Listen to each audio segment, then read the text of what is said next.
Welcome back to Active Minds Podcast, where we have fun. Specifically, we like to explore experiences and perspectives of those who are paving their own lane. Then we're going to have a little fun.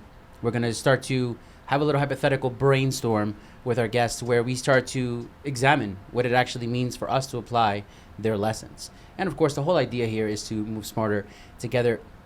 Today's topic is actually near and dear to our guests, which is make it make sense. We're going to be having a conversation around treating yourself like the client. In essence, not only monetizing the stuff that you're good at, but approaching it from a different perspective.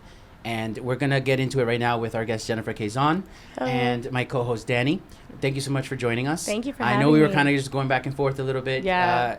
Hearing your journey from hospitality over to now business owner. Yeah. Danny, I know, is definitely excited because she's just like, give me more information. Yes. But as I said, when I was going through your website, I Yeah. immediately noticed, and I felt like serendipitous. I'm like, make it make sense. You seem to focus more on simplicity. Yes. And from your industry, I've learned that there's a sophistication to simplicity. 100%. 100%. 100%. Let's get right into it. Yeah. Make it make sense. Why?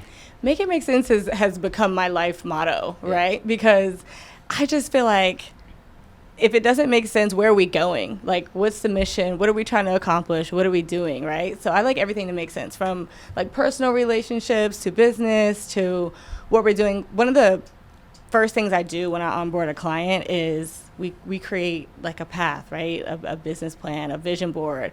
So what are you trying to accomplish? And now let's make it make sense, right? Like, let's get a practical plan for steps forward. So, but that just goes for everything in my life. I just like to understand, I was telling somebody the other day, if I were to go back to college now, I'd probably study like science and math, which if you had told like 21-year-old me that, I would be into that now, like, because that's the stuff that makes things make sense, right? Like science creates the world, math always makes sense, so yeah. So you're big on the practicality of things. I'm big on practicality, yeah, but also creativity. And I think that's why I love what I do, right? Like with the social media management agency, you kind of get to collide both of those things together. Yeah, and make dreams happen, essentially. Exactly. Well, definitely something that I'd love to hear your take on is, I was reading something, now the mountain is you, basically. There's a few points in there that were basically jumping out at me. Specifically, one is like self-sabotage is a coping mechanism. Yeah. And that's very interesting because it kind of goes back to like self-soothing. Yeah. And how we handle objections and show up every single day in our life with our relationships, our friends, work, etc. Now, you walking into this space, something that stuck out to me is you were in hospitality. You were in the grind. You're doing 7 to 7, and then you said, "Wait a second, hold on, Chief. Wait a minute." Took a few steps back, right? And this doesn't make sense. Is this life? Right. Right. Something's not making sense. Yeah. Something's not adding up here. Exactly, it's not making sense. Yeah. And then let's go back to your time in hospitality. Yeah. What would you say were things or habits that you noticed that were self-sabotaging? Yeah, for sure. So I think it's really cool right now. We're in this culture, I think, of people kind of waking up to what it is that they're doing on a daily basis. And I think the pandemic put a lot of things in perspective for a lot of people, right? And right. And there's nothing wrong with having a corporate job because like we were talking about earlier, I had a mentor when I first got out of college that told me that some of the best advice that he could give was right out of school, if you can work somewhere for 3 to 5 years, work at a corporate company that's in the industry that you want to get into for 3 to 5 years, if not for anything else, to soak up everything that you can for when you start your own company, right? So go in and find out how to write SOPs, learn how accounting works, like learn all the things that company is really good at so you can kind of pull it over to your side when you start your company. And then also like really good advice he gave me was outsource their biggest need to them. So he was working at one of the largest trash companies in the country and worked there for 5 years. When he left, he realized that their biggest need was that they needed more trucks, more trash trucks. So what did he do? He started a trucking company and he asked them, "Oh, do you guys want to contract with me?" And they were like, "Yeah, we need more trucks." So his first contract was, that. So all that to say, nothing wrong with working corporate to absorb as much as you can. But, ultimately, one of the self-sabotaging habits I realized I was having was overworking for someone else. And that made me feel good at the time because I'm like, oh, I'm accomplishing. who am I trying to prove my worth to? Who am I trying to prove my value to? Me, them, you know what I mean? Yeah. And so, and that was such a big part of my identity too, working corporate. And everyone would always, you know, give me accolades. I was climbing the corporate ladder really quickly. I was the only Black woman on my sales team. I was the senior manager on that team. I oversaw, you know, 2 properties and large groups, large contracts, and I would get a lot of accolades for that. And I'm like, yeah, that made me feel really good. I'm here till 7 p.m. I'm the last one out of the office. I'm the first one in, you know? Also boring. Yeah, like, and I think it's the pandemic operating kind of from ego. Totally. Yeah. You nailed it. Self-sabotage. And that, that's the spiritual journey I've been on since getting out of that environment that eventually became toxic. I realized way later, and that's why I was saying I realized it was a God thing that I kind of was brought out of that. And yeah, so realizing that operating from ego is just... It is self-sabotaging in itself. Yeah, right? It's that part. It's self-sabotaging in itself. Is this my ego? You're feeding it gets inflated, it just gets worse. And then, so then leaving that and realizing, okay, what are healthy habits, right? Not overworking, being efficient, getting the same amount of work done, if not more work done in less time, having balance, time wealth, you know? And I think a lot of people are kind of waking up to that since being able to reflect. You mentioned specifically the pandemic happened and something that was very interesting to watch. So one of the things that I love about what I do is the fact that I'm watching behaviors. Yeah. And what we say and what we do don't always align. And there is a funny thing about self-sabotage. Like, for example, if you want to create art, you might, through a Freudian slip of the tongue, or some action, sabotage your job because all you want to do is create art. Right. Same thing happens with our friendships. We might slip and jack it up. When relationships. Yeah. Let's put it there. That is a whole other episode, which you could probably fit into this one. But what have you noticed with the people around you? Yeah. When it came to maybe they were doing something and then you realized what they were doing. Yeah. That was going to be messing up the career. Who comes to mind? It's okay if you don't name names. Yeah. I'm going to say myself. Oh, okay. Myself. I mean, we're all human, right? We've done that. And kind of like we were talking about earlier too, I've realized that it's that you have to examine your deeply held beliefs, right? Like yes. you might you think read my mind. on the surface that you are cool with, I deserve this love. I deserve this money. Of course, I'm going to have a successful business. I'm reading this book right now called, I believe it's called The Millionaire Mindset. And I can't remember the author, but when I first started reading the book, I'm like, I don't need to read this because I love money. I'm going to attract money. You know, I'm most comfortable in nice places around nice things. I don't have any issues with money. I'm telling you, I was on page 4 and I was like, I had an epiphany of like, I have resentment towards money. Wow. I have fear towards a certain level of, and I was like, oh my goodness, I have fear towards a certain level of success. So you had like a confirmation bias almost. Yeah. Do you feel like it comes from a disbelief within yourself that you're able to manage this money, or what is the insecurity behind that thought? That is what it is. That is what it is. It is. It's a lot of, okay, let's say I make all these millions of dollars, then what? Jealousy, mismanagement of money, more attention than I'm already getting. I didn't know any of this until I really dug deep into my belief. What is your parents' perspective of people with money, of rich people? So I grew up with, I mean, my parents are very successful. My mom is an entrepreneur. She has a ton of successful businesses. My dad's a civil engineer, which is why on the surface I thought I had no issues with money, right? I'm inheriting money, all these things. I'm like, I'm comfortable with money. Start digging into it, and I'm like, whoa, I have some stuff I have to really unwork because I'm actually capping myself. So, like I was saying, if I make more money, I'll have more attention on me, and more eyes on me, or more jealousy, or new levels, new devils. I used to say, right? I want to get into this, right? Yeah. Because you're one of our first female woman that we're interviewing, which is a very exciting moment for me. I can tell you're excited. She even took my seat. Yeah. I was like, move aside. This is our moment. I love it. I'm humbled. I'm honored. So obviously you're beautiful. You're smart. You're successful. So I wanted to know, what are some examples that you feel you were treated differently? Yeah. Because you're a woman, a minority. Yeah.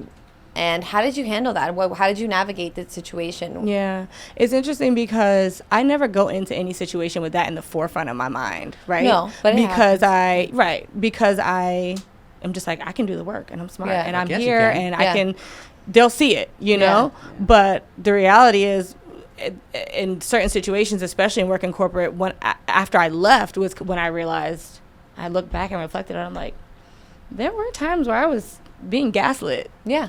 There were times where my opinion was being minimized. There was times where my ideas were being stolen, right?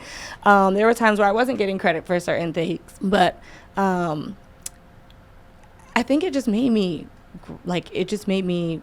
grow. Yeah. Not that it's fair by any means. No. But I kind of look back and I'm like, man, I'm proud of you too, because you powered through and you didn't allow that to make you I don't know, like sour right? Towards anyone. Yeah, I mean, there were times where I would notice that people in my office we all have bad days, right? Yeah. we all have personality changes, and things like that. But there were days where if I was having a bad day, I wasn't allowed to have a bad day. Yeah, because right. then she has an attitude, or and I'm like, I'm yeah. having a bad day, right? But everyone else was just, she's feisty, you know what I mean? Yeah. And I'm like, well, why? I don't get to have a bad day, But like I said, I never really dwelled on it too much because I feel like I have the favor of God and I was going to accomplish anything I set my mind to anyway. Whoever was in the way, like, God bless you. Yeah. So that also plays into you make your own story. Yeah. You're like, I'm not going to be that narrative. Yeah. I'm not going to be that story. Yeah. I'm going to push forward. Yeah. I'm going to disregard you. And because it seems like because you chose to ignore that and not play into that role, you didn't. It's happening. You weren't right? in it. Things you were like, right. and you were able to completely dodge that. Exactly. Like things are happening to us all the time that are not fair, right? Yeah. Like, but what's the saying? It's life is 10% what's happening to you and 90% how you look at it, right? Or how you respond to it. And I think that's kind of been naturally my approach to everything. Like, I'm too focused on what I have to do. Yeah. I'm a little biased. So you touched on something that, it's funny when you said minority, I'm like underrepresented. And then when you were talking about like your perspective walking in, and we can cut this out if it gets too political, okay. but coming here, that's what I love about being here. Yeah. I'm one of many. Yeah. When where I'm coming from in New York, I was one of. Right. That's it. Right. So I'd walk into rooms, etc. I was the only one. Yeah. Literally of the entire package. And after a while, I became so enamored with what I wanted to do and accomplish that everything else, I looked at people like they're complete morons. Yeah. If they would be like, I had one guy, he's like, the walla and the speak. I'm like, bro, I speak English. What are you doing? But I said it just like that in front of a boardroom, and everybody laughed at him. Right. And after a while, it became that way. Like my life, just a light switch went off. Yeah. Where I'm like, you're a moron if you even try to associate me with your limited ass scope of things. It says more about them. It does. It says about you. But your approach is like, yeah, exactly. It's a you problem. 100%. But there are people who crumble in these sorts of environments, and those are the people that that's what the listener that I'd like to maybe engage with to see. Maybe there are some tools that we can give or say, which would be maybe to not disregard, but 100%. Just acknowledge and move forward. Right. Those environments have to change, right? What I also noticed, though, as the minority, is that it's not my job to change them. Yeah. You know what I mean? That's so important. So I'm like, so important. I'm like, you guys will figure it out eventually. I'm not going to lecture you or teach you. I'm going to move on to focus on my life, you know? But those environments are not fair. They should not exist. It's unfortunate that they do, and it's unfortunate that people do crumble under that. I hate to see that. And I like to be an example to women, people, especially Black women, though, of like kind of how to focus on living your life happy, right? Like, forget everyone else. You create your story. You create your narrative, and don't get stuck in the story. And if you're in a toxic environment, remove yourself. Be in alignment enough with yourself to know when to leave and when to And thank you for saying that. Yeah, because I can't help it.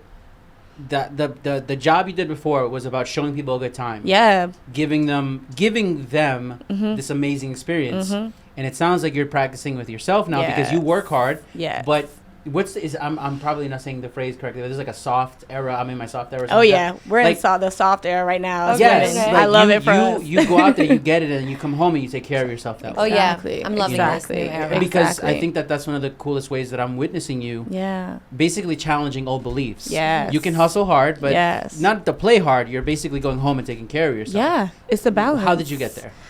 Oh man, okay. If I start on my spiritual journey, we'll be here all day. I can talk about this We got all day. Okay. So there was a book that I started reading April 2020. It's called Manifest Now by Idil Ahmed. And you remember that author? Yeah, I know. Really had an impact. Because I read that book every day, and I walk out as soon as I wake up. I say, Alexa, play Manifest Now on Audible, like almost every morning, because there's so many nuggets that you just need to hear over and over again. Mm-hmm. But she, in this book, just kind of talks about how your mind creates your reality.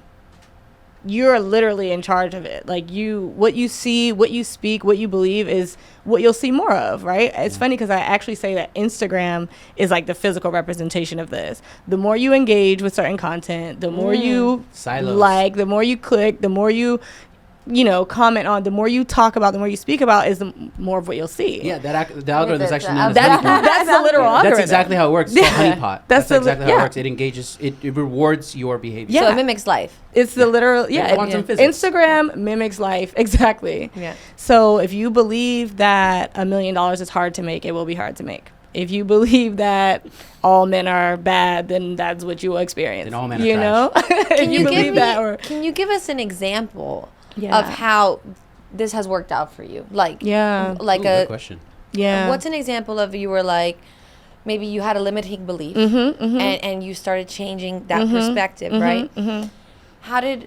What's an example of when it worked out for you? The amount of things that I've manifested since changing my thought process around the things that I can accomplish or do or speak into existence is like an endless list at this point, and it's only been 2 years. Wow. I manifested love. I manifested being an entrepreneur, which truthfully, when I was working in hospitality, you could not have told me that I was ever going to have my own company. I didn't think I could manage the money. I didn't think I could, not survive on a bi-weekly paycheck. You could not have told me that. And my parents were entrepreneurs, and I was like, y'all are crazy. It's no way. And since learning how to control what it is that I say to myself, because a lot of people think that the law of attraction or manifestation, because it's very trendy right now, is a lot about what you say or what you just visualize or your affirmations, and it is a part of that. But all of that is just to get it so deeply ingrained in you that it becomes your deeply held belief, that you start actually embodying the things that you are. So if you want love, you become love to yourself. You have real, true self-love. You have, you want money or whatever. Like, these things are chasing me, right, at this point. So, yes. Yeah, I'm not chasing anything. I'm attracting them. I love that one. I'm attracting them. Yeah. So, an example, back to your question about something I manifested, literally being an entrepreneur, something that I never thought I could do. I'm 2 years in and have not looked back. And I'm surviving and thriving off of that, right? Relationships, all of that. So, just to get really deep into it, because for me, I feel like I personally am intimidated by the art of manifesting. I have a weird block with manifesting. I'm like, I believe all these things. I'm positive. But I'm like, I have a block. So I'm really just trying to get to understand what is the secret. So you say the positive things to yourself, right? Then you start to believe it, and then from there comes the manifesting. Yeah. So sorry. No, go. But yeah, you start there. Like, that's kind of how I started. Was like, okay, let's catch each one of my thoughts that comes in my mind. Okay. And let's just be really. It's called metacognition when you think about your thoughts, right? Okay. So I love that you said that. let me think about what I'm thinking, right? So she has all these practical steps in this book, Manifest Now, but one of the techniques is, okay, you have a negative thought, let's try to cancel it with a positive thought. What do I want to happen, right? So if I'm thinking new levels, new devils, for example, I used to say that all the time. I can't believe I used to say that so much. New levels, new devils. Okay, no, let's change that narrative to when I reach the next level, I will be equipped with everything that I need to know, and I will feel confident in moving to that next level, and I'll be protected in that. Money will flow to me easily, and it will stay with me, and I will know how to reinvest it, and I'll be confident with all those things. Yeah. So from your lips to God's. Yeah. So that's where the affirmations come from. I don't know. I feel it's fear. It can be fear. Deep. I think fear of what? What are you afraid of? Failing. Totally, I get Why that. are you afraid I of totally failing? get that. It's scary. Because it's scary. You I know, get it. I think what part of it is scary? The failure in it. The I think the is it the embarrassment? I'm not embarrassed. Okay. I think that she's like no. I think, and this isn't my interview, but no, we're doing therapy now. Yeah. I think that with me, I'm so aware of what I'm capable of. Sure. But I feel like I have that self-sabotage thing where I end up, sometimes sabotaging myself. So yeah. And I think that just comes from a block that I have inside. Yeah. I don't know what it is. And sometimes it's just like, it's good that you can even acknowledge it. Yeah, because then you're aware, yeah. and you can start digging deep into it. Like I said about my belief about money that I didn't know that I had. Yes. Yeah. That happened a couple weeks ago. I mean, you even said that you were afraid that once you did become an entrepreneur, how will I manage this? How will I manage money? Totally. But you saw your parents manage money. A lot of the fear is business. irrational. A lot of the fear is irrational, right? Like, yeah. if I had help. I had someone that could have shown me how to do it, but I'm here like, I don't know if I'm going to do it right. And I think that it's also an addiction that, I'm going to go into past life thing. I feel like come on, past lives. Let's go. Like, it could be, our families are addicted to suffering sometimes in the story and the thing. And it's like, no, that would be too obscure. Yes. To make it. It would be too much. And so it becomes this, like, fear almost, which is like a dream, but it's also a fear. Yes. So and it's like sometimes there's like trauma there that we don't realize is there, or we don't realize we healed from. Like on the surface, we're like operating in life like, oh, I'm healed from that. I totally dealt with that already. Right. And it's like no, because that would mean that you would have to change your story, and sometimes that is more intimidating than anything else. Or that would mean you have to do the work, right? Yeah. He's like, what? So is that what you're doing next? Huh? That's what you're doing next. Changing the story. Yeah, your failure story. I'm totally changing the story. Well, if I we're changing that narrative. Follow your face. We're shit is changing hilarious. that narrative. Like, it's true though. Like, you get deep into it. Like, so when I was like, wait, why do I have this resentment towards money? I figured out it was because growing up, I was always taught like you have to save. Yeah. And invest, which you do. Yeah. But the feeling that gave me was, that's too much. Like, money's hard to hold on to, and money requires a lot of work from me. Yeah. And I am resentful towards the fact that money requires so much for me to keep it. Right? Wow. Yeah. Not anymore. No, well, I changed what I tell myself, right? Yeah. So like, and I'm just and then you kind of probably at the start start of self-sabotaging that. Like, oh my goodness. You know what people don't teach you is after you do all the steps to begin the manifestation, which starts with telling yourself certain things, which you're going to sound crazy. You're not going to believe yourself at first. Then it becomes a habit. Then it becomes your deeply held belief. And then you get the thing. But what people don't tell you is like when you manifest the thing, how not to like sabotage it, because we're all human, right? You're like, oh crap, the thing is here. Like, oh no, I don't. You start pushing it away, and you're like, whoa, did I really actually do the healing I thought I did? Why am I sabotaging this? And then there's another chapter of work that begins. You're just like, never stop. Oh man, the circle. On a grander scale, that's why we keep going into recessions. That right there. It literally, as a society, you get the thing, and then you just become belligerent. Yeah, you just become belligerent. Like, I never even thought about that. In fact, like when it comes to blow it, yeah. When it comes to economics, like even right now as we speak, actually, it's happening right now. Right. So there's I call it a denial stage. There's a denial stage, and what it looks like is you have down quarters, so things go bad. The first thing that people do is they rely on borrowed capital. Yeah. And then there's something called dry powder, which is just cash and reserves. Okay. So they up their dry powder. Then they just go crazy on credit. The longer the denial stage, the worse the crash is. And what you just said right now is shit you not, is exactly how economics works. Is they say, I have to hold on to the money. It requires so much of me. Yeah. Let me use other people's money. Yeah. Ooh. And then the denial stage gets bigger and bigger and bigger and bigger and bigger. Wow. And then inflation comes in, and then boof, the crash comes. Wow. And then all that money that you hoarded, the cash, it's worthless now because inflation took it over. Right. So what you're saying applies at so many levels. That's wild. I never even equated those two things, but you're totally right. Yeah, people are patterns. Crazy. Yeah, he's real good at that. He's real good at, like, bringing connecting that. Wow. Yeah.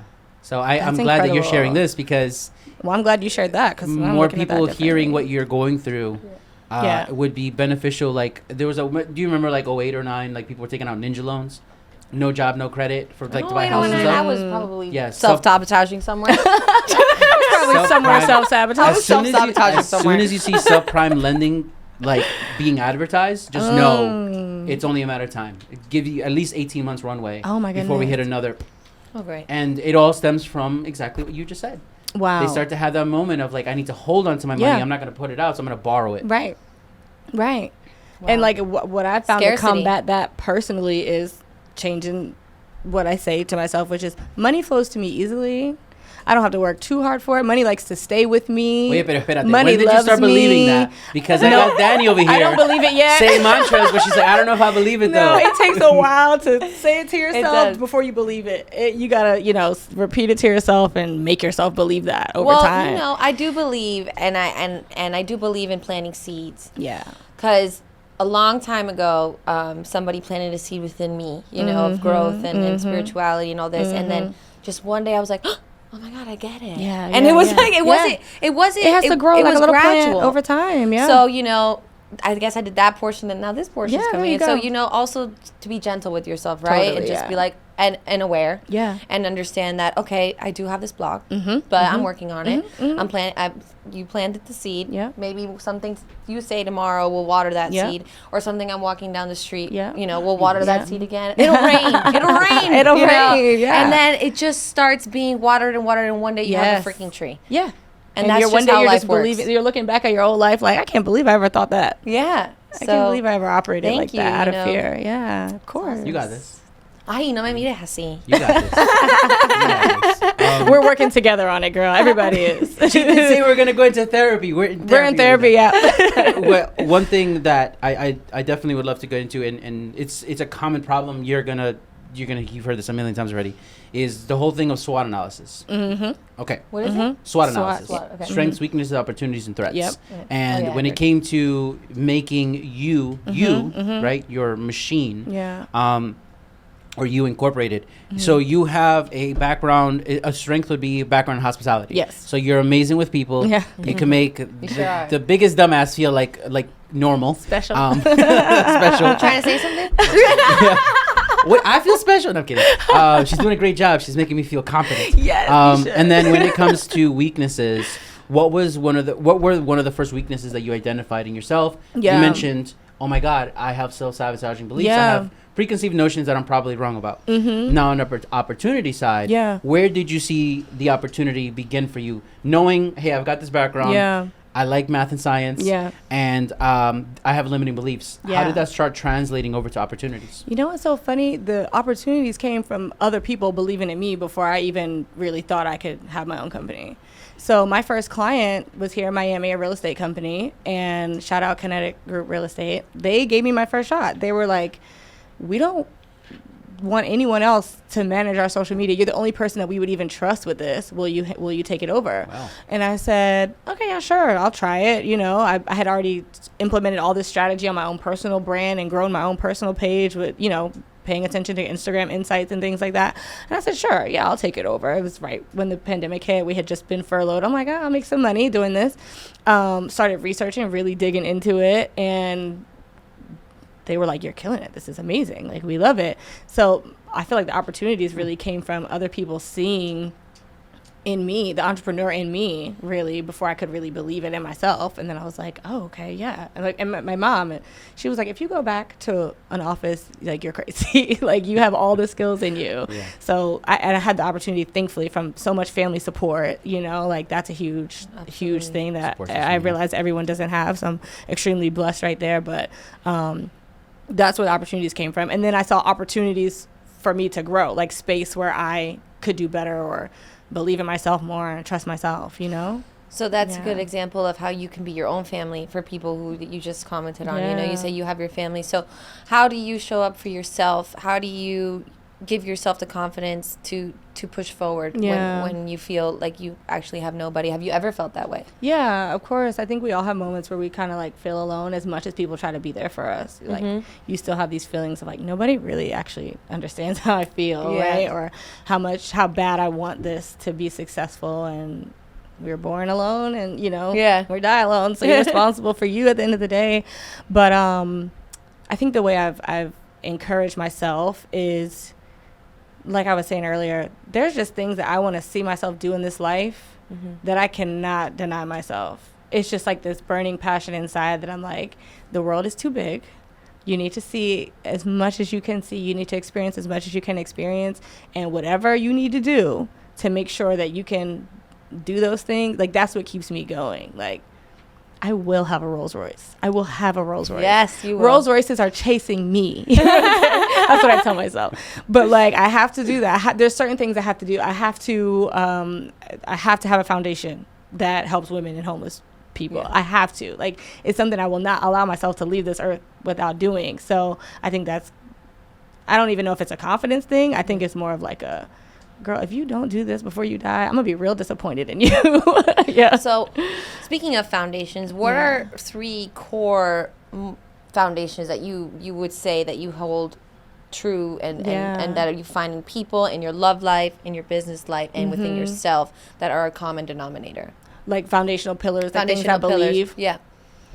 I believe, one, like how we've been talking about, what you see, what you think, and what you say is what you'll experience in this life, right? That's the biggest thing.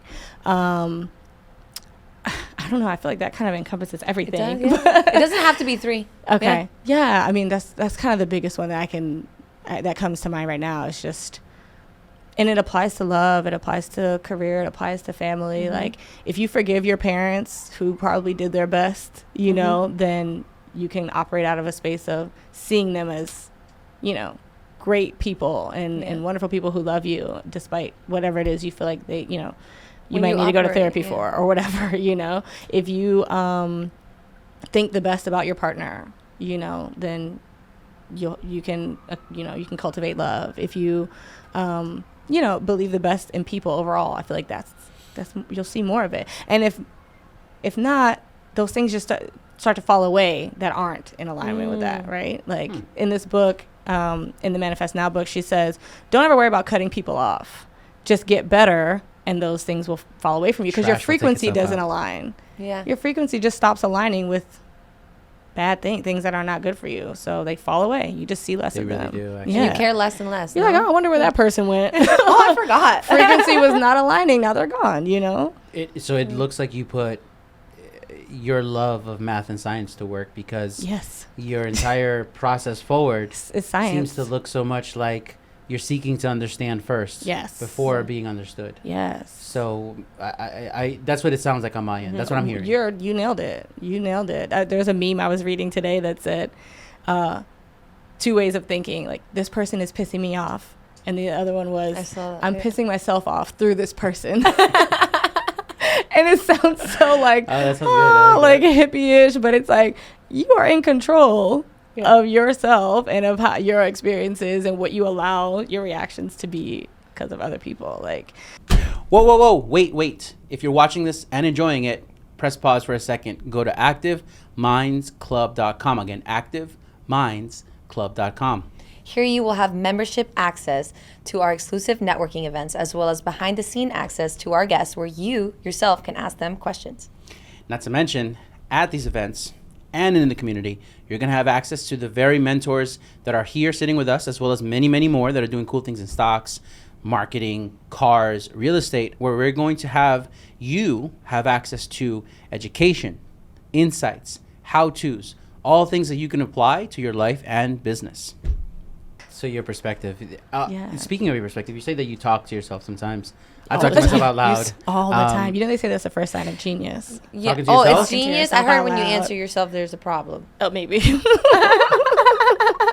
Maybe. I'm going to show myself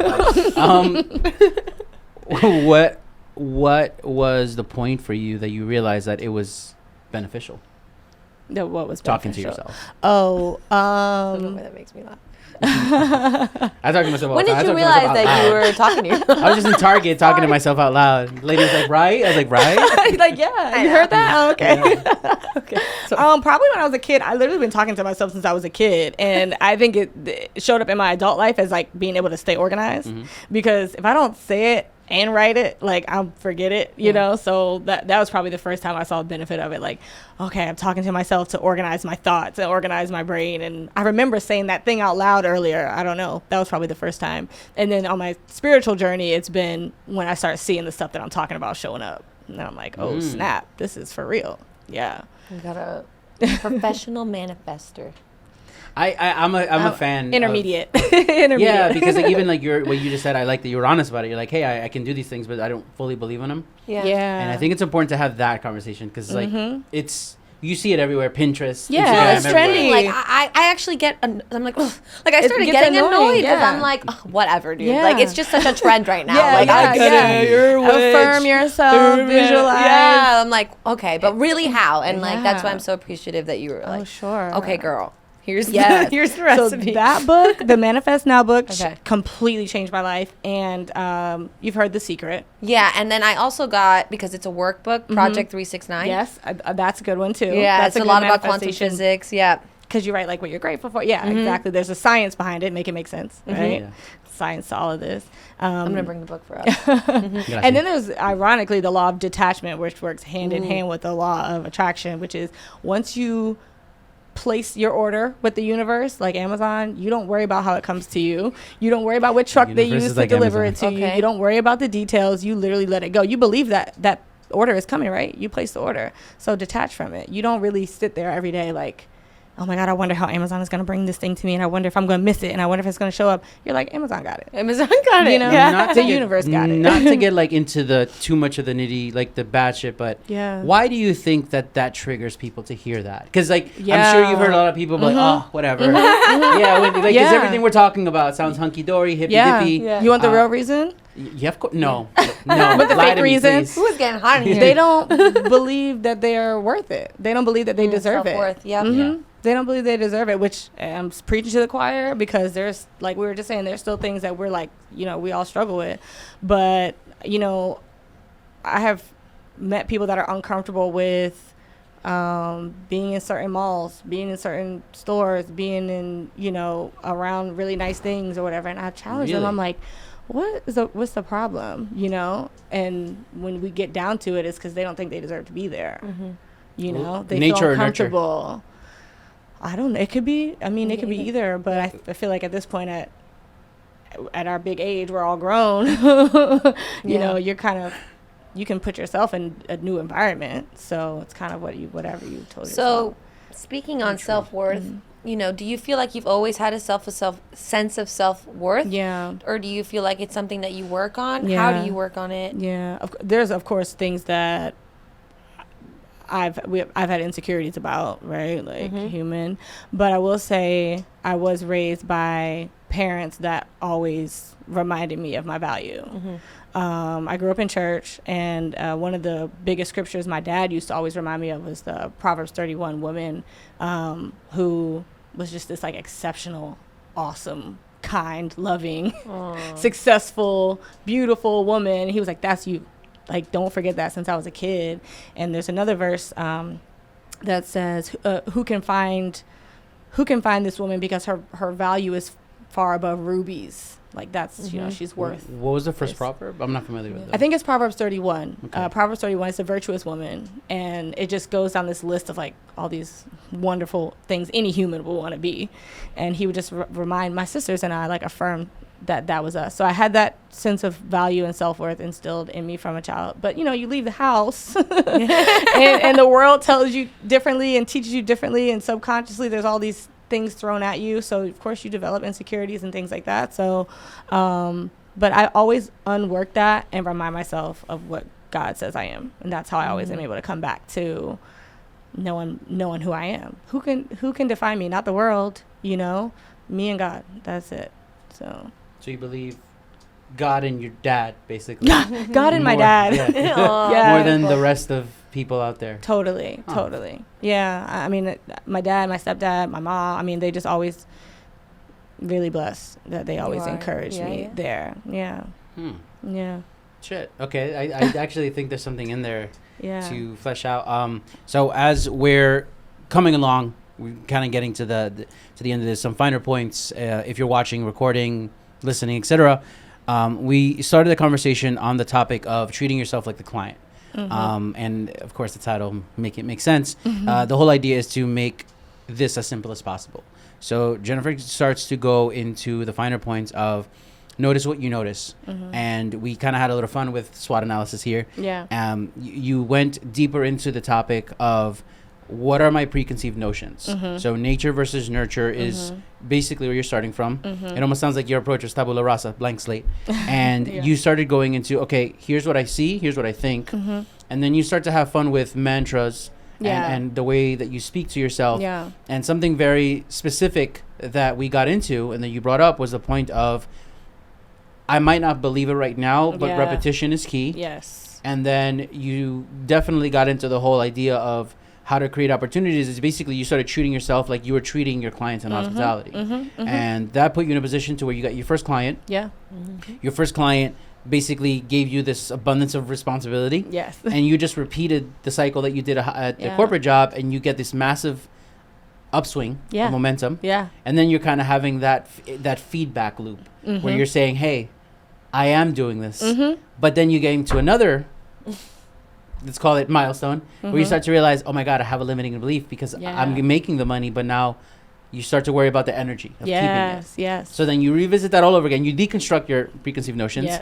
And then you move forward over into the whole taking care of myself. So the pattern here is, that we're noticing here is, you're focusing on where you are today. You're focusing on what you're focusing. You're constantly deconstructing the way you see the world. Yes. And basically from there, even now moving forward, you're working harder to understand and less on being understood. And your results are showing that. Absolutely. Are we grasping everything you were giving? You nailed it. At this part. You nailed it. You summed it up, especially the working on understanding versus being understood. Because I feel like the more you work to understand others and see where they could be coming from or assume the best instead of the worst is what you get back. You know, and then you're understood naturally, right? Like I practice this thing before I leave the house sometimes, and this is in the book too, is I like take a deep breath in and I imagine I'm inhaling like all this golden light and it just like fills my body, and then when I go outside it's just radiating off of me, right? So that I smile at as many people as I can smile, literally like make it make sense, like science, like practicing to see how it's going to work. Like does this work on people? Does this work for me? If I go out and I just smile at everyone and I thank everyone, regardless of their attitude, like on the road, rude people at checkout or whatever, if I like determine that day that I'm just going to smile at everyone and be kind, I'm going to understand maybe where they're coming from. Like they're having a crappy day. I'm not. So that's okay. I'm going to pray for you. That's a you problem. You know what I mean? That's a you problem or whatever. You like at the end of that day, I feel like people treated me nicer. And you didn't absorb. So I was understood. Yeah, I didn't absorb anything. I practiced understanding everyone else. And nothing really affected me because I chose the way I was going to approach people that day. You know what I mean? Now, that's not every day. I'm not Mother Teresa. I have my days. But I just noticed when I do practice that, understanding versus being worried about being understood and like having a chip on your shoulder. Like, you don't get me or you don't know who I am. Well, if I give it first, you're going to get it, right? Something that I'd love your opinion on.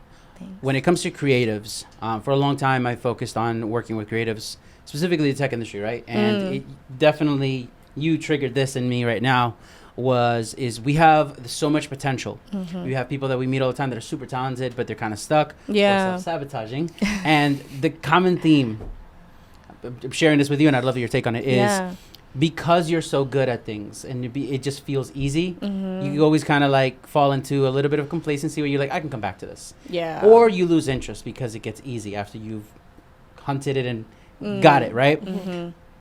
One thing I keep noticing, the people that are advancing, is there is this tendency to focus on, just like you do with your clients, creating their brand or their persona. So there is this thing where you niche down with creatives that I've noticed works is like I'll use someone that I recently worked with right now. He loves hunting. Okay. And he's very good artistically. He loves numbers.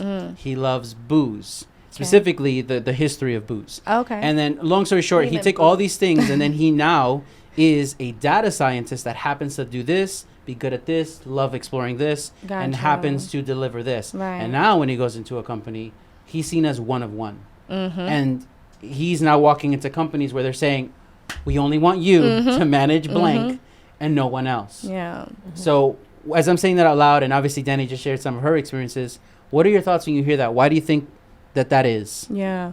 I think culturally, like this generation, that's happening a lot. We're becoming really good at a lot of things and we're incorporating our interests in them. And then we're becoming these unique contractors, you know?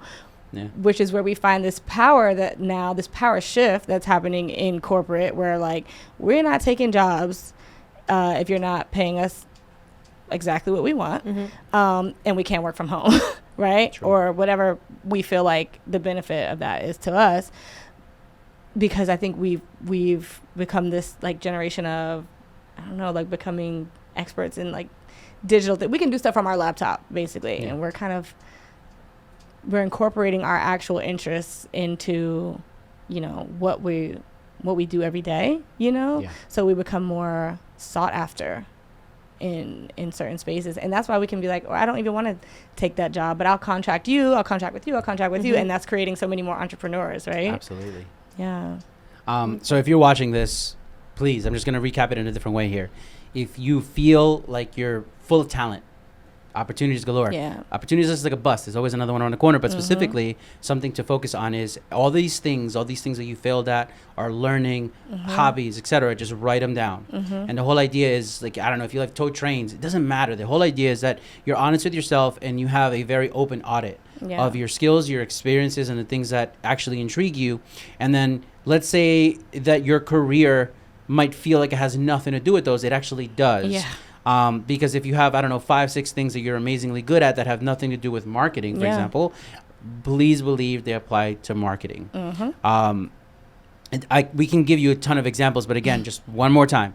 All these things that interest you, write them down openly on paper. Yeah. Don't type it, write it. Yeah. And all the things that you failed at and the things that you've learned from that. And then you start to see how they all connect to the central piece of what you actually do as your day job. Right. You might find out that you're going to transition your career, or you might just find out that you end up one of one. And one of one ends up in situations like Jennifer, where they're like, we want no one else. Right. You're the one, because who are they going to compare them to? Right. So, make yourself irreplaceable. There you 1,000%. There you go. 1,000%. Yeah. There you go. After a while, it's just like, who else can do this? Yeah, there's no compare. Like, I love saying create, don't compete because of that. Right. There is no competition. Yeah. There really isn't. Right. It's kind of a waste of time. Is that how you really feel? That's how I really feel. It's a waste of time to compete. It's like, Keep it honest. That's a whole other conversation. It is. Stay in your lane. Be the best at it. Yeah. Exactly. In your case, pay your own lane. Yeah, pay your own lane. Yeah. That's fine. But as we wrap up, I'd love to give you the floor and ask you, what is something in the last 6 to 12 months that you are not only proud of, but that you would love to celebrate? Yeah. Well, thank you.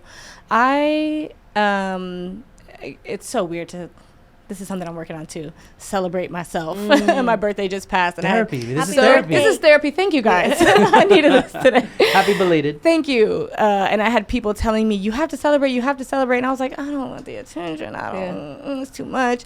But I market for everyone else, right? I tell them, you have to tell the world what you're doing. So you can't just receive checks. You got to receive love too. Yes. So that being said, I'm really proud of where I've come with my company. I'm proud of myself for taking the leap of faith and sticking with it, and not doing the easy thing, which would have been to go back. But I have a class that I'm going to be releasing in the fall, and it's going to be how to become a social media manager 101. It's really for those girls or guys who want time, wealth, flexibility, the ability to travel while they work. I am never in one place. Like, I'm I got a flight right after this. You know, I'm going back to DC, but you know, but I work from the beach, I work from the pool, I work from wherever I want, and I've set up these systems that are just automated to onboard clients and automated to post and create content and all of these things that allow me to just be anywhere with my phone. So that's what the course is going to teach: how to become a social media manager 101. Congratulations. Thank you so much. That's coming in the fall. We are proud of you. Stay tuned. Thank you so much. I really appreciate you both. Awesome. Who is someone that you've learned from the most that you feel is underrated, or that we don't actually, as the cool kids say, give them the flowers? Someone famous? No, it could be famous or not. Okay. Someone underrated that you've learned something from. Yeah. I mean, y'all don't know her, but my mom. Yeah. What's her name? Jennifer. Her name is Jennifer also. Jennifer Caison? Yeah. Spratley. Okay. She's, that woman, I mean, when I tell you she is like the number one encourager, she should be here. Like, this is her jam. Like, I'm not even Let's get her down here. No, seriously. She likes Miami? By the time she loves Miami. Right, by the time you guys leave here, you're going to I don't even know. She will encourage you to do anything. Like, dream so big, accomplish anything. She's amazing. And this is like her, public speaking is I was nervous to come. You're doing amazing. Thank you. Thank you. I'm so glad I came. But she is, that is her thing. I mean, she has encouraged me. Like, her mindset is, you're not a tree. You don't have roots. You can move. You can do something else. You don't like this thing. You start something else. What do you have to lose? You know, don't pigeonhole yourself into something you hate. Yeah. Thank you, Mom. So that she has just given me this, the wings. That's awesome. Wings to be like, I can do whatever I want. Sometimes it was a little crazy because I was a little naive to certain things, but I would much rather be operating in this space of believing I can do anything, than having to unwork that. So God bless. Yeah. You're a huge inspiration. Oh, thanks. So happy to have you here. I'm so happy to be here. All right, you're doing the outro today. Yes, you are. Yes, you are. Who does the sponsor? Who is the sponsor? Come on. You need to do it. Make all your mistakes today. Well, you can do it. Make all your mistakes today. She took a risk today. Totally. She took a risk. She hates public speaking. You guys have no idea how nervous I was. What? This is you nervous? Yeah, I guess so. That's impressive. This is you nervous. Thank you. Well, I just chilled it. Yeah, thank you for being vulnerable. Thank you for giving us, thank you for being vulnerable with us. Thank you. We really appreciate that. Thank you for having me. You did amazing. Thank you. You really did. You were chill. You were laughing. You made jokes. Thanks. Yeah. Okay, good. Well, it's been a pleasure to have you here today. Thank you. With my co-host over here, Kat. We'd like to thank Pure Greens for keeping us hydrated. And our vegan gummies as well for keeping us okay, going. we can edit it, don't worry. And you see, this is why I don't do it. And hands-free automation. Yeah. See, that's the beauty, is that we can cut that out. So you're definitely going to do that next time. I'm going to do it right now. And I'm actually. not doing it. I'm gonna do it. You had it. I have to know the people first. I should know that. Don't worry. Tell anybody. Hey. Cut this out. No, you're going to make all your mistakes right now, okay? You did so, good. As we wrap up, putting Danny on the spot here. I hate you. I love you too. We just want to give a huge thanks to Vegan Gummies and Hands Free Automation. They've been not only a sponsor, but a support system to keep this machine running. As we proceed, we're going to be playing around with other options. For example, we're going to start streaming some of these episodes live. We're also going to start doing a little bit of a giveaway as we proceed. More details on that soon. And Jennifer, I just wanted to thank you once again. If this was you nervous, I cannot wait to see you when you're in your zone. Thank you. Thank you so much for joining us. You guys made me very comfortable, so I appreciate it. It was a pleasure. And thank you to Danny for taking risks every single day that we bring her in here. And also thank you to you. Thank you so much for tuning in. Thank you so much for giving us these few minutes of your day. I hope that you're not only applying what you're hearing here, but in fact, I would love to challenge you to let us know what your progress looks like. We'd love to hear it. We'd love to feature it. This has been Active Minds Podcast, where we look to have fun with the experiences and perspectives of people like Jennifer that are paving their own lane. Obviously, we get into a little bit and we start to brainstorm together to see how it applies to all of us together. And of course, at the end of the day, the whole mission here is to move smarter together. I've been Catriel Cesar Fadi. See you next time.